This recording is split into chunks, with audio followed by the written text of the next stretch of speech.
this current year, 2020 and next. And I'm very pleased to have all of you with us today.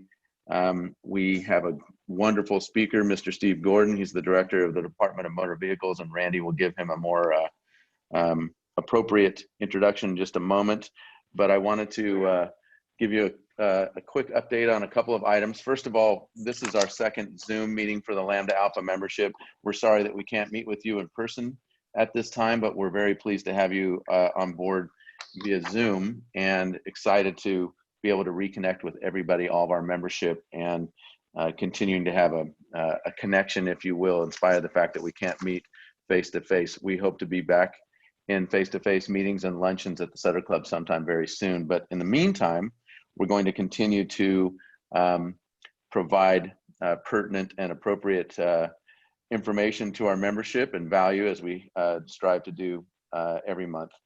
My couple of items I'm very excited to share with the membership is the board of directors unanimously agreed to honor 2 students, one from Sacramento State University and one from University of California at Davis, and they're both with us on the call. I'd like to welcome Sarah Burson and Sarah Reinhardt, 2 Sarahs that have been chosen to receive the Lambda Alpha Scholarship for 2020, and we're very proud of you and we thank you for being here. Sarah Burson is at UC Davis, and nice to meet you via Zoom. We'll look forward to meeting you in person, by the way. Sarah is seeking her Bachelor's of Science in Landscape Design and Architecture, and is expected to graduate in the next month and a half, I believe, if I read this correctly. So congratulations to you. And Sarah Reinhardt at CSUS is studying real estate finance, and which is the same degree that I have. It's a great program. So congratulations to you both. These 2 young women are both going to each receive a $1,000 scholarship from Lambda Alpha Sacramento, and we congratulate you and we welcome you, and we look forward to seeing you at all of our monthly luncheons as soon as we get back together. But in the meantime, please continue to join Zoom meetings such as this one. With that, I would like to introduce Mr. Randy Getz. Randy is the program chair for Lambda Alpha Sacramento, and he's going to introduce you to Mr. Steve Gordon. But before he does, I want to let everyone know, if you're interested, we have a discounted sponsorship opportunity for $150 if you'd like to be one of our event sponsors on Zoom. We'd love to have you join us and have an opportunity to make a brief presentation. And Bridget Powers, who's on the line, I'd like to introduce Bridget Powers, who is our sponsor, one of our sponsors this month, and give Bridget an opportunity to speak briefly about her company. Thank you, Bridget, again. Please go ahead. John, thank you so much.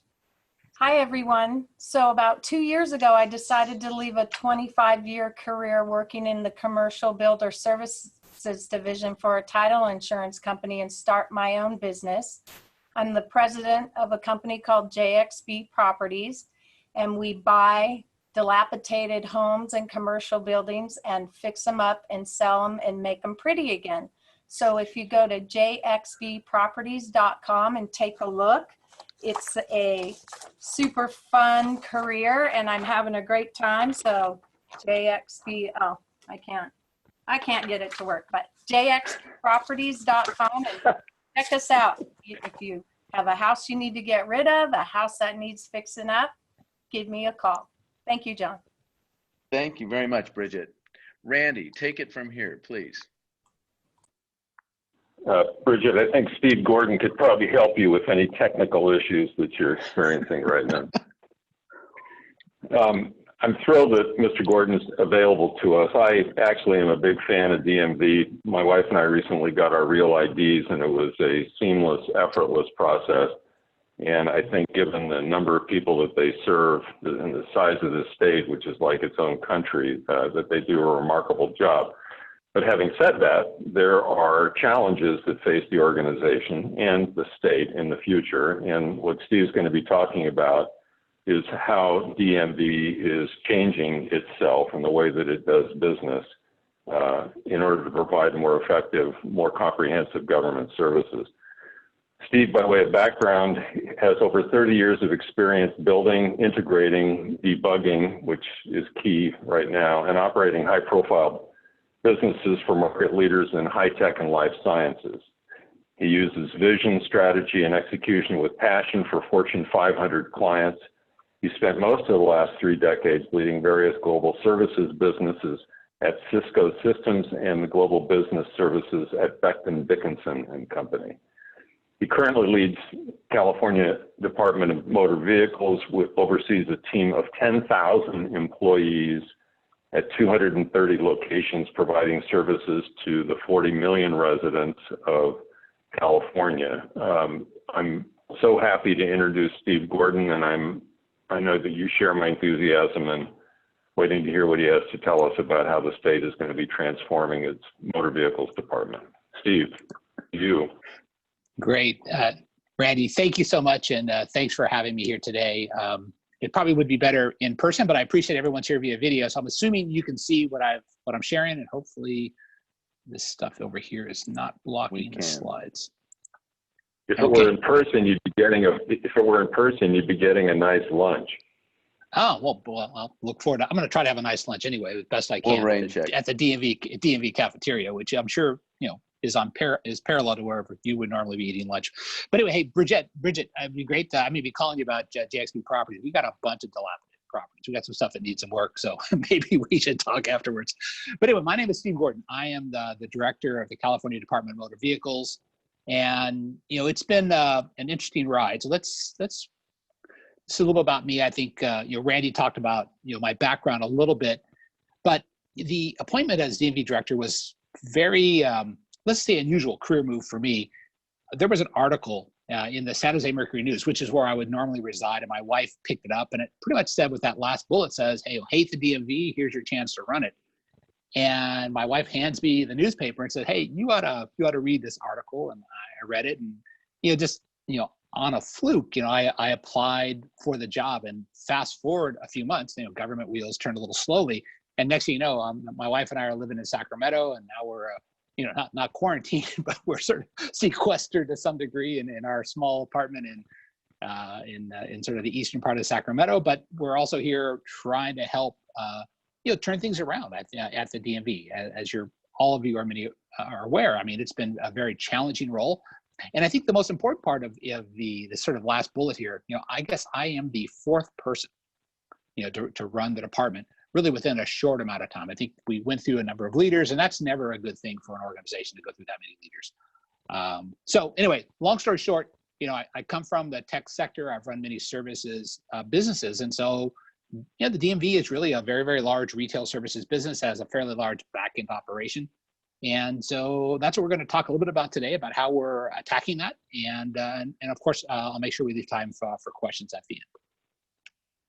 So just at a glance, I know we bounce between 9,000 and 10,000 employees. We have a ton of employees, and many of those are on the retail side of the business. They're working at our field offices. They do drive tests when we're doing drive tests. But we also have a number of partners. As you see, we have these things called this business partner automation program. And we have about 5,500 business partners. These are mom and pop little shops, insurance companies, cigar stores, whatever, where you can get registration done, title transfers. We work with both North and South AAA auto clubs. So we have a number of sites there. We have 172 retail sites, plus a number of other sites that are business centers and so on, giving us about 234 locations that are DMV owned.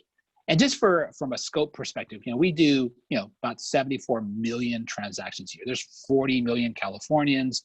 There's you see here 35, almost 36 million registered vehicles. So it's pretty busy all the time, and be able to do this at scale and effectively is really the challenge that the governor brought me in to take a look at.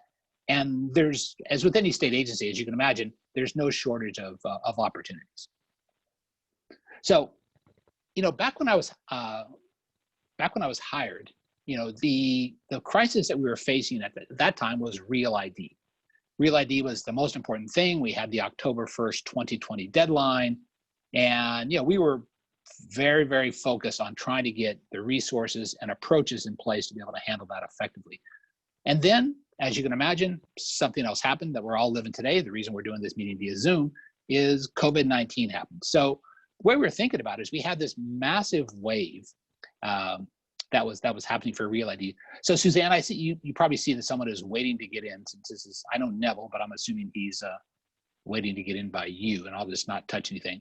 We had this massive wave, which we'll cover in a minute, that a bunch of people that had not received their Real ID, and that would potentially need a Real ID, were sort of on the horizon, but we're not acting as soon as we wanted them to act. So one of my opportunities was to figure out how we get those people who wanted or would need a Real ID to be able to get them in a timely fashion.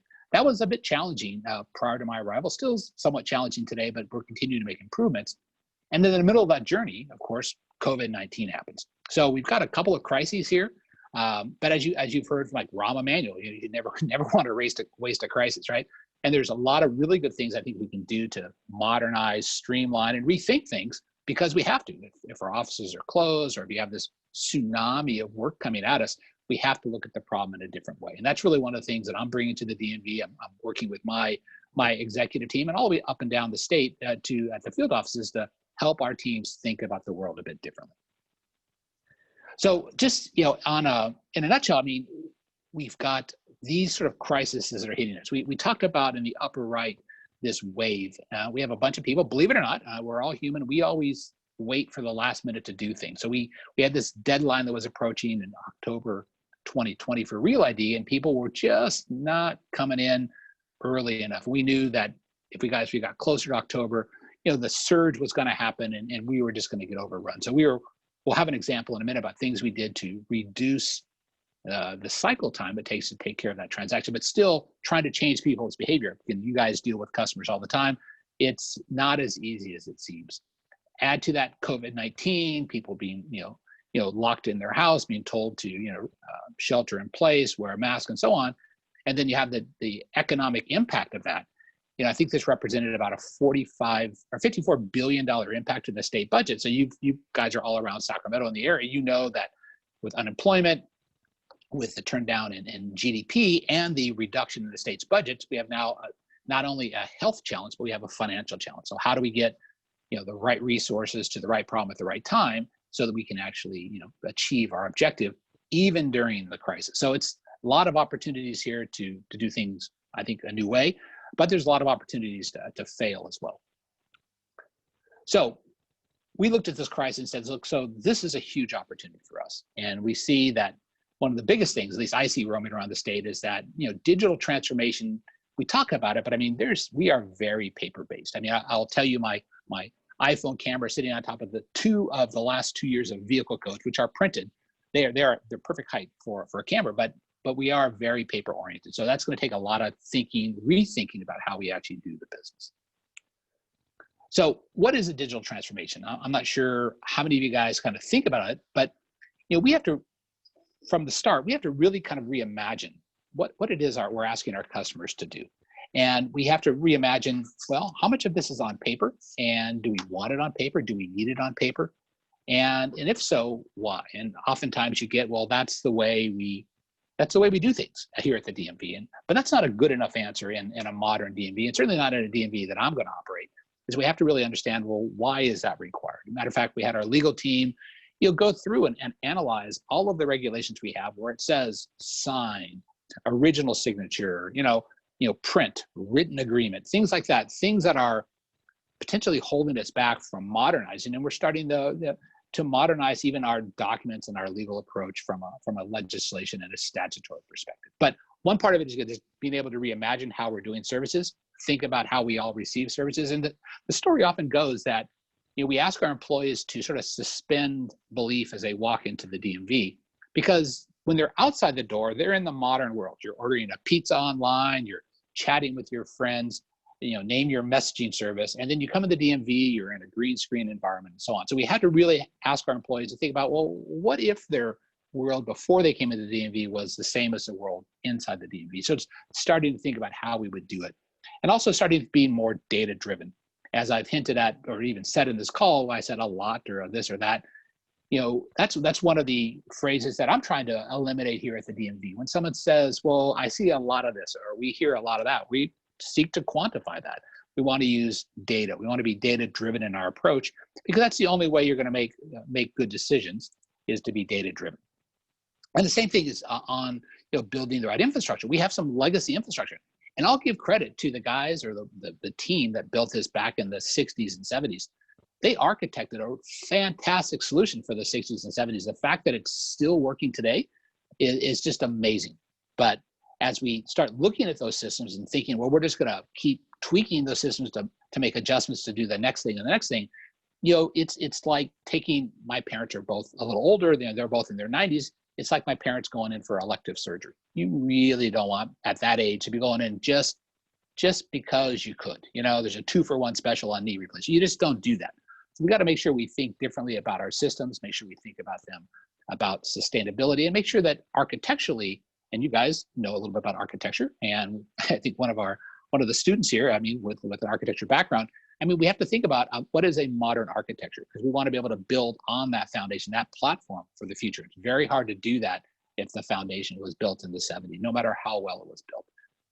And we also want to make sure we weave into our set of strategies of thinking about self-service and how people work today. Over 50% of the people who use our website today are coming in on a mobile device, but yet the website as it sits today, which will be changing in about a week, is not a responsive design. So it doesn't reformat very well, isn't very user-friendly from a mobile device, but yet over half of our customers are mobile first. So we, again, have to think about how we're doing business.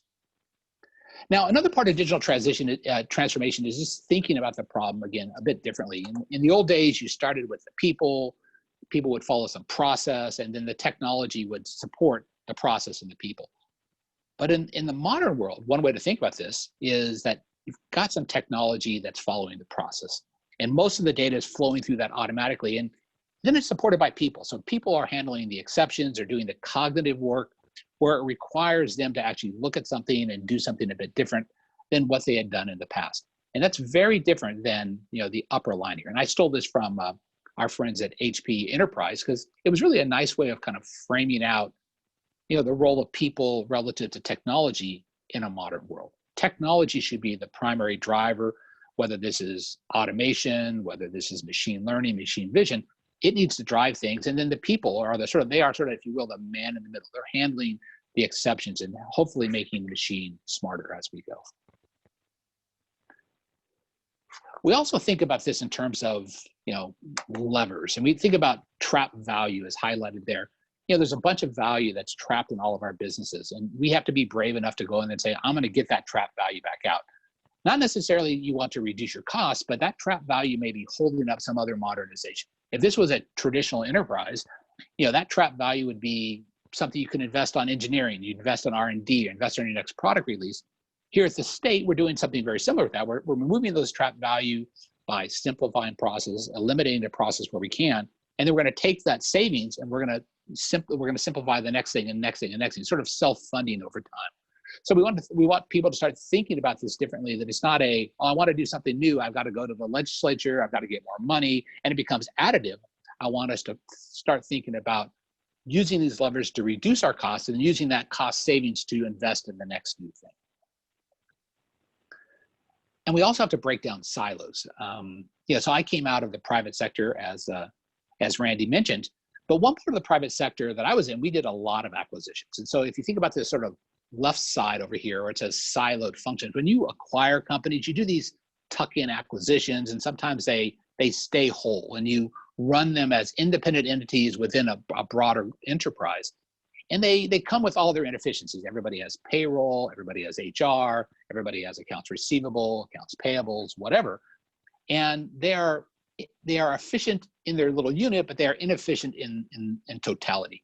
Now, the state doesn't do tuck-in acquisitions. We don't buy other parts of other states or anything, but that concept still applies, where we start trying to figure out how do we streamline all these little pockets of things that we have, so we get to the middle box. So we get things that fit together logically. In our world, they would be registration events, which is different than licensing, which is different than our retail footprint, the field operations, and then a lot of things we have in central ops as well.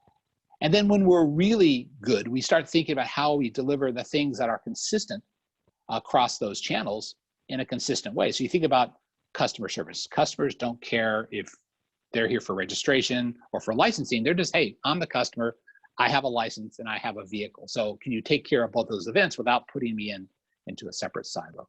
Same thing with the services we deliver on the back office. You know, it doesn't matter if the piece of paper is coming in is for a license or registration.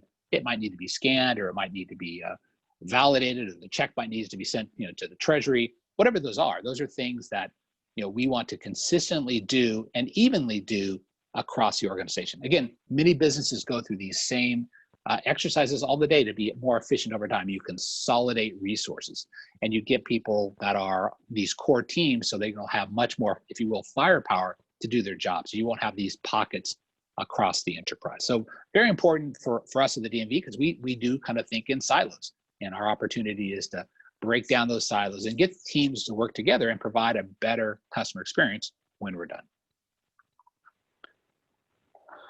So you need to have a plan for all of this, right? So those are just very, very high level. We want to think about the organization. We want to think about, you know, digital transformation. But now we need to get down to brass tacks. I'm going to walk through just a couple examples really quickly, and then open it up for questions. So first, you need to have kind of a high level set of strategies, because we're trying to change, you know, approaching 10,000 people. We need to make sure they understand that we're not just making things up. We're not throwing this pasta against the wall, but look, we need to be thinking about the technologies we have. We need champions for them to help roll them out, make them their own, make them part of the business. Same, and that's front office and back office. And we also need to think about governance. Again, we have 10,000 employees. So you need some way to communicate not only with our IT organization, but also to the people actually using the solution. So you need to make sure those stay in sync, given the organization of our size is very important. And we need to make sure that, again, everything is data driven. We can't have people just making things up and making, you know, big investments on behalf of the state without having some data driving those decisions. And last, everything needs to be, you know, built on common foundations that need to be scalable and sustainable. And that's something that's brand new, even though the architecture from the 60s and 70s have been extremely scalable in the 60s and 70s. But now, as we start pivoting to a new set of platforms and a new set of services, they need to be equally well architected and equally sustainable as we scale up the business. So very important that we get this stuff right, and we use the right tool for the right problem as we move forward. So we got a, you know, stack of strategies here. I'm big on alliteration, but, you know, there's a number of things that, you know, we're bringing to bear. You know, we spoke a couple of slides back about, you know, things, the levers, the 5 levers. So some things we're doing here, we brought in automation. You know, you've heard of robotic process automation, intelligent automation, machine learning, but we have no shortage of opportunities for those solutions. And by freeing up resource and applying those in the right area, we free up those resources, that cognitive power, to work on the next thing, and to work on the next thing and the next thing. And that's how we're continuing to self-invest, is that we're using modern technology, bringing it to the DMV. And we're also moving, you know, if you think about down here, we move more services outside of FOD, stands for the Field Operations Division. But getting it so that we don't need as many people to come into a field office to do fundamental transactions is critical to us, because right now those people, you know, end up in lines, and especially during COVID-19, you get a lot of people crammed into a small building. It's not good for them, and it looks bad on TV as well. But there's no reason for them to be in the line other than either they were unaware that they could do this transaction online, or they just didn't know that their specific transaction was really supported, or could have been done via the mail, could have been done online, could have been done via, you know, some new mobile applications we have, and so on. And so people just routinely come into the office because that's what they've done, that's what their family has always done, and so on. And we also need to break down that same front on other items, like, you know, testing. You know, today when our offices were in the past couple of weeks when our offices are closed, you know, we still have this model that you have to come into an office to take a written exam. But most of us have taken an online course. Certainly the 2 students on here have taken many of their courses recently online. There's no reason the DMV shouldn't have a virtual testing environment. There's no reason that we can't technologically extend an exam, you know, out into the marketplace. And we're doing that now. Matter of fact, we just released one this week for commercial drivers. We're working with proctored exams to begin with, but over time we're going to work to, you know, electronically proctored, so that we don't have to physically be present in a room, where people don't have to gather in one room, but we're going to use technology that will help us, you know, scale our business and reduce the need for people to have to, you know, come into the office. So just an example of that, you know, not a testing, but, you know, just sort of traditional operations. I'm sure you guys all see this. It's it's I guess, it's big in very large businesses. You throw bodies at things, and bodies with things, and maybe data sources. Let's call it Excel. Eventually, that Excel may get put into a longer term storage, some sort of database. But it's very manually intensive, and there's a lot of siloed work. People doing these transactions on paper. It's hard to you get groups. I'm sure you guys have all had this as well, where you get groups that disagree on source data. They use source data differently. You'll spend weeks, if not months, if not years, reconciling the bad sources of data, and you'll get nothing done. The business will not move ahead because you're stuck reconciling the departmental data. But over time, right, as we start centralizing that data, we start using automation to be able to pull those reports or use dashboards and other analytics. Those are the things that actually make it so we can actually pull intelligence from the data we have. So that's something that we've started a few months back. We're starting now to move from these manual silos, people touching things, people putting things in spreadsheets, and we're starting to centralize that data now and starting to put Tableau and other business intelligence apps sitting on top of it. So at a minimum, we can visualize what's going on, and then longer term, we can start making good decisions based on those that centralized data. The next is probably fairly obvious. I mean, we need to move from a high touch model where you've got to come into the office, you got to talk to somebody, you got to fill out the right form, got to stand in a queue, get a ticket, all that stuff. That's not a good use of your time, not a good use of our time, not a good use of time, right? So we've been progressing from high touch to low touch, and now we have a number of transactions that go to no touch. And these no touch transactions, 6 weeks ago and 6 months ago, were in the high touch category. So we just, again, reimagined how we would get that transaction done, reimagined what the customer's role would be, if any, other than doing the submission, and made sure that, in fact, that we progress towards a no-touch solution. So everything that we're moving to from high to low touch, that low touch then is going to be have modern technology, again, machine vision, machine learning, optical character recognition, things that would digitize that work so that it can actually be, much of it, if not 100% of it, can be placed in the no-touch channel, so that you can get near instantaneous response to a particular transaction. So that's the sort of lather, rinse, repeat cycle we're on today, is trying to move things through this process and challenging every convention that we have. Oh, that can't be done that way. Well, why not? And what you find more often than not is, of course, it can be done in a new way. And I'll give you an example of something in just a second.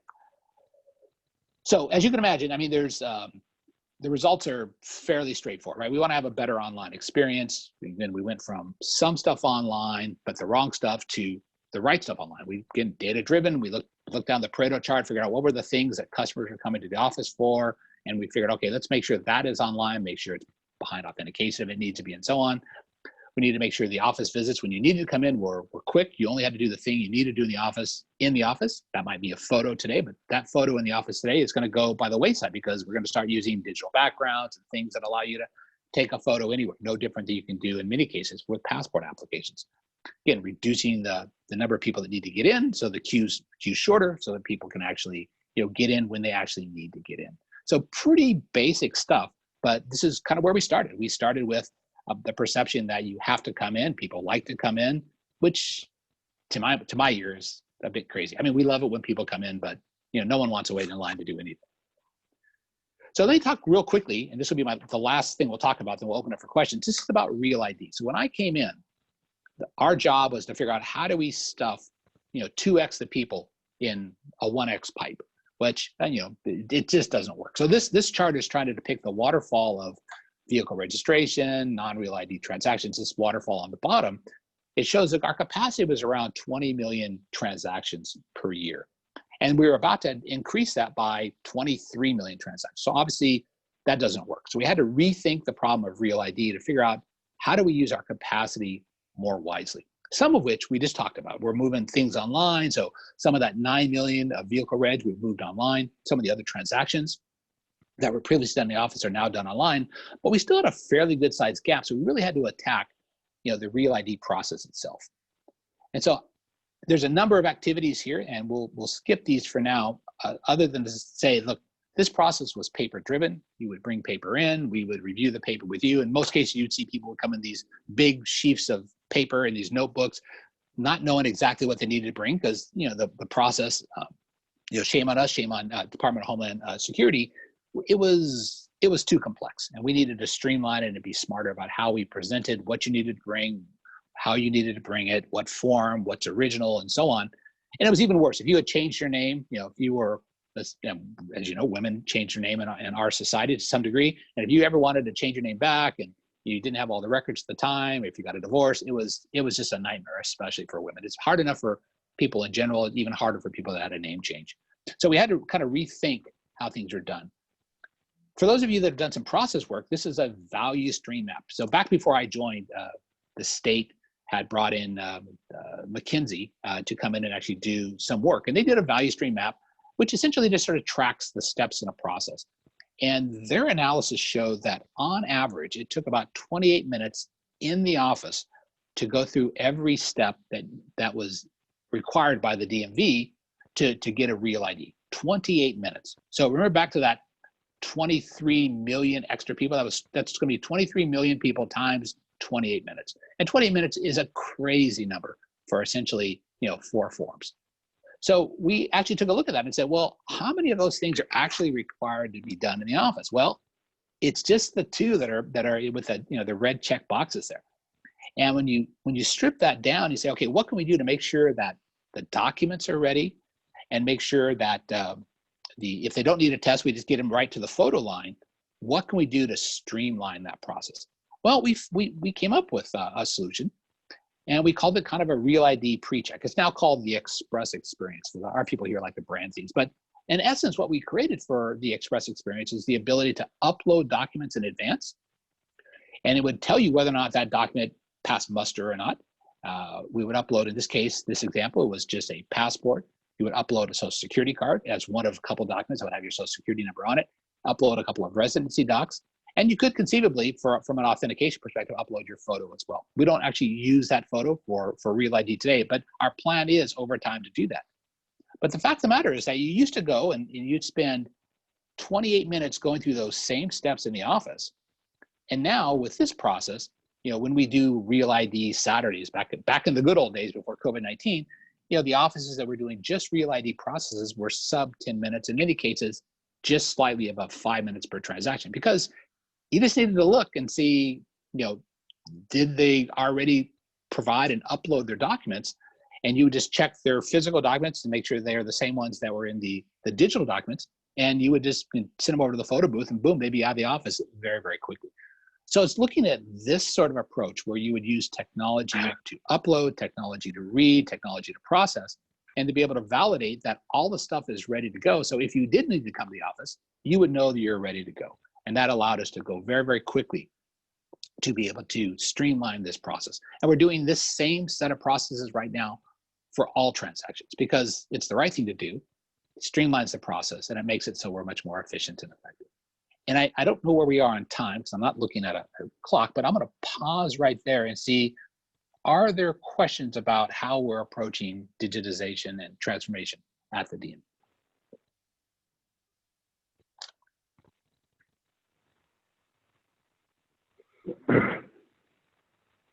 Let me ask, if I may, 2 questions. The first is, what sorts of interactions are you having with your peers across the country? And are there opportunities for those of you who do what you do to exchange best practices? And then secondly, I'm curious, what sort of feedback are you getting from your employees?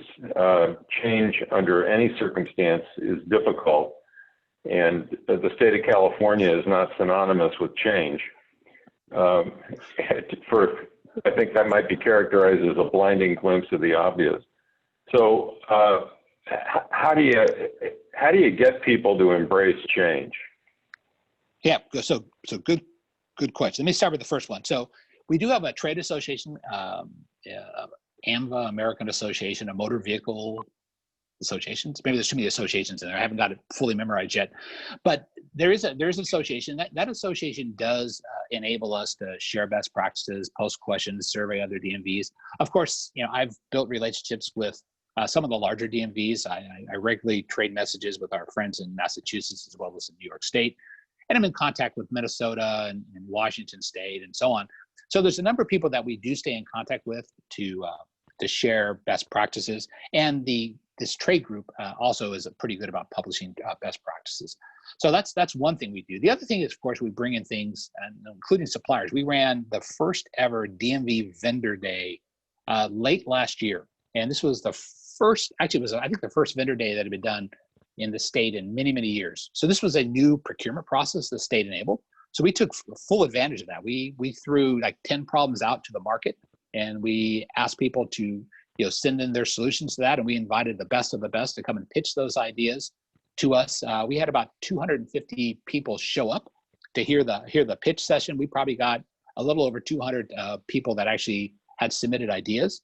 And it was fantastic. A lot of really great sharing of ideas between vendors, between us, other state agencies were there as well. So I think we're trying to make sure we learn from beyond our borders. And of course, some of us on my executive team are from the outside, so we're bringing in some of those outside ideas. But at some point, right, we'll become part of the problem. We want to make sure we keep those channels open to whether suppliers, other states, other industries, because there's a lot of things that we can learn from others. Now, change, great question. So, knowing that part of my job is to try to get the organization to think and do things differently. I've been very aggressive personally, getting out into the field. And so it's slowed down, of course, over the past 10 or 12 weeks, but I've been to, of the 172 DMVs we have, of the retail DMVs, I've been to 49 of them. And that's not a record, right? Some of my predecessors have been to 100% of them, but I think in the 9 months I've been here, that's pretty good. But part of that is just starting to understand and showing interest in what our employees do. And there's a lot of great ideas. They're doing this work every single day. And there's a ton of really interesting observations. And let me just flip to another slide here. That when I do these visits, you see all kind of weird stuff, like what's on the screen here. I walk around and I just take photos of, we collect paper because somewhere down in the folklore, we need to have 5 copies of that in case there's a nuclear disaster. So it's like, really? But I think the team can actually see now that, in fact, I've gone out there, I've listened to them, I've taken those problems back, I've evaluated the problem, and I think we'll be able to show that, in fact, that I'm serious about this and being able to help them get some of these problems resolved, that they think that that's how they've been doing it because someone 20 years ago had a problem. But change is more than just Steve Gordon driving around and seeing DMVs. It's really now bringing people in as part of the process. Of course, as you've all had change management courses, there's the WIFM, what's in it for me. We have to help people understand how the problem is affecting customers, how the problem is affecting them, and removing some obstacles for them that appear to be illogically placed. And so we're challenging all the old assumptions, and I think we're helping the team show that we're just as serious about solving these problems as they are. Thank you. You're welcome. Other questions from the group? We have hands that are raised. I haven't digitally raised my hand yet, but I have a quick question. This is John Leonard. How much what is the annual DMV budget, and how much has it grown as a result of your responsibility to get Real ID placed? And secondly, a separate but related question: what is the level of fraud out in the crowd that you're dealing with relative to the Real ID, and how do you control that? Yeah, so both those really good questions. So we collect about $12 billion a year, and our budget is about 10% of that. So if this were a typical business, we'd be like 90% margin. But so we're about 1.1 is our base budget. There was about another 200 million, so that huge number, 200 million that was sort of Real ID, or 300 million that were Real ID focused. So that puts our budget right now just about $1.4 billion. So the question about fraud, that's really interesting. I mean, we have a number of things that people can do, the nefarious things. One, we have ID mills and so on. So I think we have an investigations unit. That was one of the benefits of joining the DMV. I didn't know that I'd have a small police force, so about a couple hundred officers. So their job is, of course, to work issues where there's fraud related. Now we have fraud in multiple ways, right? Employees that are bad actors that are helping people cheat. You might have seen our employees getting perp walked out of an office where they maybe got too close to a customer, and they get in a bad situation. They're helping people cheat on an exam and that behavior. And then I think we worry about the fraudulent activity related to the license itself. The license that has, 4 or 5 different layers of security features built into it. So I think it's relatively hard to manufacture a fraudulent card, but it's fairly easy to manufacture a card that is relatively low level of sophistication and circulate those in the community. So my investigative staff, their job is to stay on top of that and so on. But look, there are more bad actors than there are investigators. But it's I don't know. I don't have an exact number of how I would quantify fraud. I'm game for some ideas on that, but it's not zero. But at the same time, as I grew up in a law enforcement family, so sometimes my brother was a retired CHP. Sometimes having a conversation with him is like, well, everybody's a crook. It's like, well, how is that possible, right? So that you can imagine there's some disagreement about how many people are behaving, but it's not zero, and I don't want to minimize it. But at the same time, we don't have infinite dollars to spend on rooting out fraud, but we do want to spend the right amount of money making sure that we keep everybody honest as they can be. Thank you. You're welcome. I think there were a couple people that had their hands up. I have a question. This is Nancy Park. So one of the things that you were talking about was changing people coming into the DMV and actually having less personal interaction or expediting those transactions. Right now, it's extremely difficult to get an appointment with the DMV. It's months to get an appointment. My last 2 experiences with the DMV, I did walk-ins, and I had actually decent experiences. I walked in at 4:40 and walked out of there at 5:05 with a brand new ID. But one of the reasons why I had to go in person was my purse was stolen. I needed an ID right away. And so I had to go. I couldn't wait 3 weeks or 2 months for an appointment. The next time around, again, I went on a Saturday and I just showed up. It took me about an hour that time, and about half of that was waiting time. I think I spent a full 25 minutes going back and forth to various counters, getting things verified. And the reason why I had to go the second time, because my first real ID that I got a year ago when my purse was stolen was not acceptable, or the DMV had no record that I had a real ID. So I had to go in and go through the whole trouble because my time was up. My 3 expirations were over. So the right hand wasn't talking with the left. So we had this huge delay in appointments. When are these expedited transactions going to make a difference so that people can actually get transactions done in a timely manner? I mean, when's this all going to happen? Well, it's all happening now, Nancy. So first, I'm sorry about the experience you had.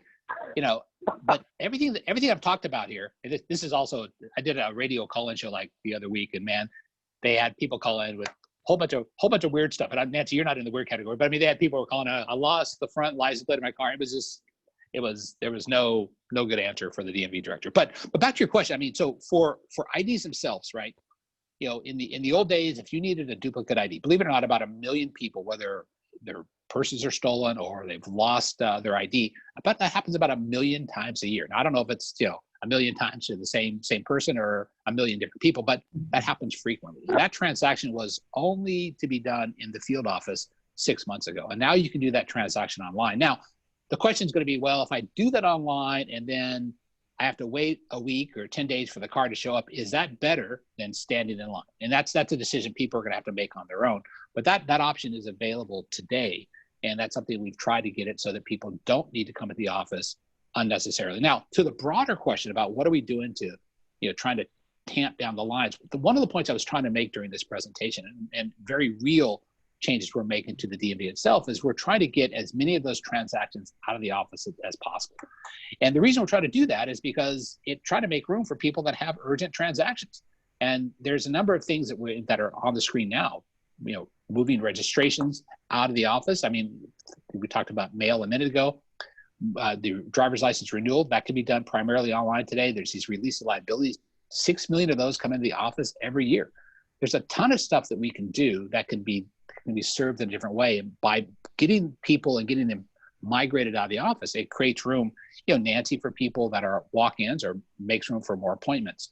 And just one last comment just on appointments. I think the DMV started on appointments way back when, thinking that was going to be a solution to something, but I think it just added complexity. Now you have people that are struggling to get appointments when in fact they should do what you did, Nancy, which is we should be able to show, hey, what is our schedule in terms of where we have room? And we try to encourage people to walk in, but be prepared. And that's where some of the technology I showed you a moment ago, that if you actually complete the Express experience, we give you a ticket at the end of the Express experience for what's called a same-day appointment. So if you complete that, you upload it, you grab that little thing at the end of the process that has a number on it and a barcode, you bring it in the office, and we'll give you an expedited appointment because you've already done all the work. And I'll give you an example from just this weekend. So I get letters from all kind of people, but it seems like there's a group of young women that are first-time drivers in Marin. This young woman named Paige reached out to me on Friday and was complaining that she couldn't get her permit. I said, well, try doing this. And I got an email from her this morning saying, hey, I did exactly what you told me to do. I went through that whole process I showed you a minute ago with the Real ID upload. She did all of that. She took her ticket. She went in the office today. She sent me a photo of her with her permit today because she did all the work. So the time in the office was extremely short. So that's our goal, Nancy, is to figure out, well, what needs to be done in the office, what can be done in advance, and how do I reward people for doing the things online that need to be done online, so when they do show up, I want to be able to expedite them through the process. Not perfect, because we're changing our customers' behavior in addition to our own. But that's what we're trying to do, Nancy. Far from perfect, but the journey has begun. I've got photos to prove it. This is Wendy Hoyt. I've got a question. First of all, Steve, that was a very encouraging and exciting presentation. Love much of what you're doing and know how difficult that must be to try to redirect a large organization. So thank you for your leadership. I have two questions. The first one's pretty straightforward. The second one's a little tougher. When you talk about uploading documents and doing things at home, how do you reassure the customer that uploading things like your social security number is not putting it out there in the ozone, for anyone to capture? Because that sense of hacking and privacy might be concerned. The second one is, love everything you're doing to go from high touch to low touch to even no touch. But those touches are done by union employees. How are you addressing the labor union issues as you try to go to a more automated system, which makes all the sense in the world, but is going to impact jobs that are highly protected in this state? And thank you in advance. Yeah, Wendy, thanks for that. You must have been watching some other presentation if it was really highly engaging. I don't know if that was the presentation I was doing, but thank you for those kind words. So Social Security number it's a real issue, right? So we follow NIST standards. So there are federal standards for document storage, document uploading, where you've got encryption, device to device, encryption at rest, and so on. So we're following the highest level of federal standards to ensure that those items stay safe. Is that perfect? No, but I think based on acceptable technology used across the industry, that is the bar. So we are trying to make sure that we are true to that, making sure that we have people use just those systems and make sure that we actually treat their documents correctly all the way through the process. Again, not perfect, but there is a standard for that. We adhere to those standards, and we embrace additional standards as they come out. I think the question about labor is equally interesting. Let me see if I can just pop to that slide real quick. We have a real interesting problem in not only our society, but in other societies. This is the problem we have today. We have an aging demographic. So in one sense, we need to be very, very careful about our labor partners. I mean, they are the front line. They are 75% of the work that's being done is being done by them. But at the same time, today we force them essentially to do administrative work. We force them to essentially take something from a piece of paper, type it into another system.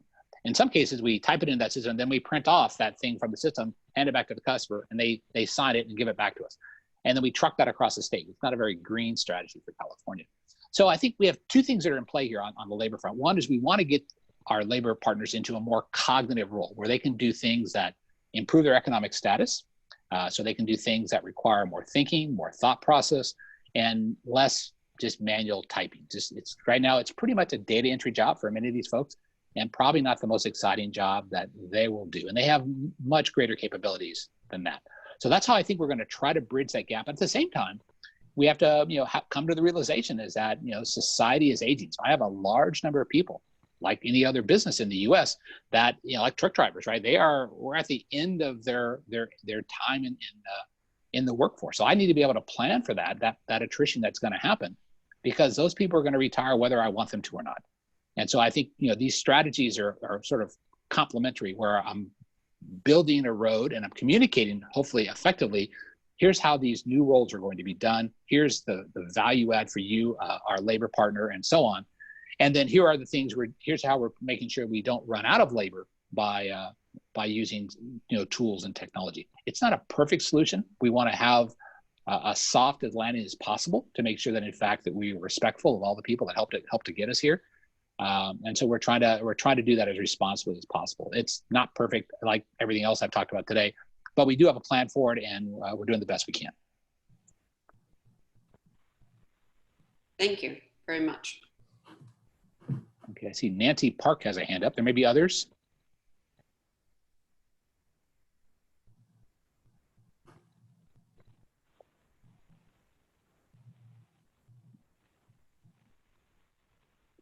So is Nancy, have you got a question? I'm unmuted. Can you hear me? Yes. Yeah. I just wanted to thank you for this. The closest I've ever come to going postal was the DMV. I changed my address 10 times. I finally came into the office and the lady politely explained to me that for $20 she could look into my appointment. But anyway, listening to you, I feel like these are, you know, you're real people trying to solve a real problem, and I appreciate the efforts. So that's all I wanted to say. Thank you. Yeah, and Ben, change of address is near the top of my list. It is, as a guy who just moved to Sacramento, it is a crazy, difficult solution to a very simple problem. You know, just change all my vehicles to a new address. And so having lived through that myself, I hear you. And by the way, the good news is I get out in the field, I get to meet people like yourself and who are telling me these stories, and that helps. That helps me, you know, zero in on looking for opportunities and solutions and so on. So I want to be look, I'm 10 months ago, I was living a nice life doing some consulting in San Jose, and next thing you know, I'm ahead of, you know, the largest retail branch of state government. But I want to take that seriously. I want to show my team, and I want to show Californians that it's okay for us to engage. And people who write me, I write them back. They don't always like what I say, but I engage them because I learn from them every single time. And I find people that are willing to help us, like that young lady I mentioned before, Paige. I forgot where Paige is from, but somewhere in Marin. And I asked her, hey, would you help us take a look at this? And she did, and she reported back. It's like, hey, that really worked, and I did this. And you know, those are things that are, I think, going to be good for that age group and good for us, because we're learning across these different parts of society in ways we never would have if we were just hunkered down behind our walls. So thanks for that. So I think Nancy had, I don't know where we are in time here. So, but I think there was Nancy Park had a question, I think. You already answered it. Thank you. Oh, great. John Shirey, you want to ask a question? Thank you, John. It's kind of a follow-on to your question. Can I be heard okay? Yeah. Okay. Yeah, you're good. Steve, thank you for your presentation today. But what struck me is that when you came in, you said you were working with platforms that were developed in the 1960s and the 1970s. I mean, that really means that the systems that you have are archaic. And so the question is, do you really have the fiscal resources that you need to make this a modern operation? And how has that just gotten more complicated with the pandemic really cutting the available resources that the state has had up until now? No, it's a great question, John. I think there's always a question when you're doing something as large as this, you know, of swapping out systems, that you would have to go back to the legislature, you'd request some amount of funding. But there's a lot of ways sort of to attack the problem. You know, we could do, we've been meeting with a number of suppliers of late, planning on this next sort of stage in our modernization. And, you know, one will come in and say it's if you know, pardon this term, but kind of a rip and replace. So it's rip out your old stuff, put in the new stuff, and, you know, $200 million later, boom, you're up and running. $250 million later. And then there's also the sort of more incremental replace. And, you know, think about, you're just going to, you know, you guys are in the real estate business, and we're going to actually take this, you know, bite off build a foundation, start building sort of one room at a time. So we're essentially going to be building next to where we are. And so we're looking at both of those strategies and trying to find the right platform. And we think we're going to have to, for fiscal reasons, and also I think just our ability to execute rapidly. I think we're better doing it one room at a time. And they're going to be significant rooms, right? We don't have any room that is really, really small. But if we start moving things that are license oriented, well, that's 40 million people participating in those programs. So we want to make sure that we build that room on a modern foundation. Then we'll do the same thing with vehicles, and we have a bunch of other programs that are all tied to those. So do we have enough funds to do that? Time will tell. If we go incrementally through this, I think we probably, with some of the additional funding we've been given, I think we can get through it. Could we go faster if we had more money? Probably. But if we do our job right and we streamline and economize here and there and still deliver our services, maybe we can do some self-funding. I know that's unheard of. I probably shouldn't be saying it here. I know this is being recorded. Someone's going to replay this and I'll be in trouble. But there's things I think we need to be able to look at creatively. I mean, I am a taxpayer. I just happen to be working at the DMV now. But there's no reason we can't try to be smart about how we approach these problems and try to find ways that we can, incrementally get there and use, be smart about how we use resources. It's not always throwing more bodies at a problem. That's not always the solution. So, well, hopefully we'll be smart enough to be able to make some progress there.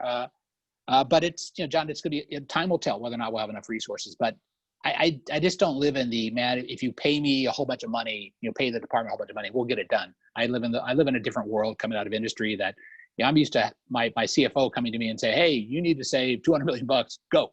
Because we need that to go build a new R&D facility, or we need this for a new fab, or whatever it's going to be.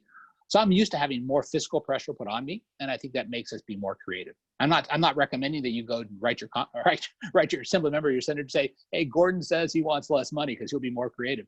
I'm not saying that at all, but we want to use our resources as wisely as possible, as you would expect us to as taxpayers.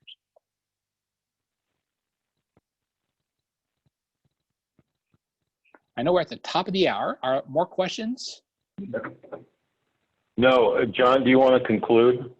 Yes, I would. Thank you. And thank you for all those great questions. And I want to say thank you, Steve Gordon, for joining us today. That was an excellent presentation, kind of a peek inside the DMV that none of us get unless we're trying to work through a problem with paperwork. Anyway, I wanted to say thank you again. I also wanted to let everyone know that we have another meeting coming up on June 23rd. We're going to do another Zoom meeting. And at that meeting, we'll have a presentation by Cindy Nickel, who is the director of the Sacramento County Airports. And I expect another solid presentation from her as well. Sponsorship opportunities there as well. If you'd like to communicate with Suzanne, an opportunity to talk briefly about your business. And I also wanted to let you know that Steve's presentation just now, as well as our first Zoom meeting, Rocky Shores Ahead, which was a real estate panel that we had, will be available and are going to be sent. A link will be sent out by Suzanne to our membership. If you happen to miss that first Zoom, you'll be receiving an email about that. I also wanted to just take one more minute to thank. I have fortunate to have an incredible board of directors and an executive director. The board of directors is made up of Naz Ali Khan. She's the vice president. Louise Walker is our treasurer. Randy Getz, of course, is our program chair. Thanks for all your hard work, Randy. John Weber is the secretary of Lambda Alpha Sacramento. Bridget Powers is our membership chair. Nancy Park is our immediate past president, who's great and insightful guidance to me, is helping a great deal as well. Doug Dransfield is the director at large, as is Val Toppenberg and Tim Yeomans, and Steve Fleming is the director at large as well. Suzanne Blackledge runs the show, and she does a great job. We thank her. And on that note, I will say thank you to all for participating today. We look forward to seeing you again sometime soon. And more importantly, we look forward to getting together in person sometime very soon. I miss saying hello to each of you individually and the group collectively. So I hope you have a great day and a great week ahead, and stay cool. Thank you for joining us today. And that's it. Thank you, John. Take care. Thanks, Steve. Thank you very much, Steve. Take care. Bye-bye. You're welcome. Thank you.